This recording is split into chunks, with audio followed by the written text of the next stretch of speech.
Lep pozdrav tudi z moje strani, kot vodji kolektiva in tudi seveda te organizacijske ekipe tukaj na Hodiji v Nobolskovem centru. Naš dogodek, ki se imenuje Hodija je zakon, letos pripravljamo že 11. Torej z neko tradicijo že, hkrati z zelo različnimi izkušnjami. Zakaj ravno Hodija je zakon? Hodija je zakon zato, ker so to ime dali sami mladi, sami otroci. Je nastalo pred 11 leti in takrat seveda je to bilo malo drugače zastavljeno kot danes. V letošnjem letu smo se odločili, da bomo stvar zastavili nekoliko drugače.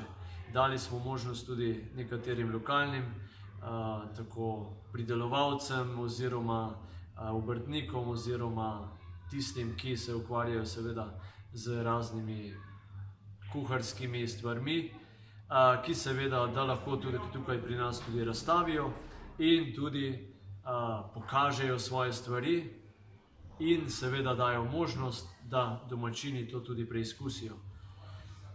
Osnovna ideja je ta, združiti mlade, združiti otroke, združiti predvsem tudi družine, tako da je namenjeno vsem generacijam, da bi preko druženja, preko igre, preko turnirja, preko obiska delavnic, preko obiska tudi teh stojnic, doživeli en tak način življenja, ki ga danes pogosto pogrešamo, ker smo preveč na telefonih, preveč na računalnikih, ob televiziji in seveda vedno znova taka stvar zelo dobrodošla.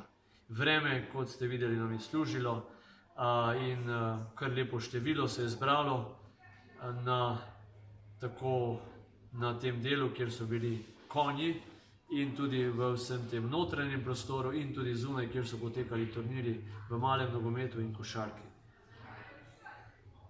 Bilo je nekaj manj ekip, kot smo pričakovali, bilo pa je kar veliko navdušenja, kar veliko pohval, kar veliko tudi tako lepega razpoloženja in verjamemo, da bo to se širilo in da bo to tudi pritegnilo več obiskovalcev drugo leto. Hvala lepa.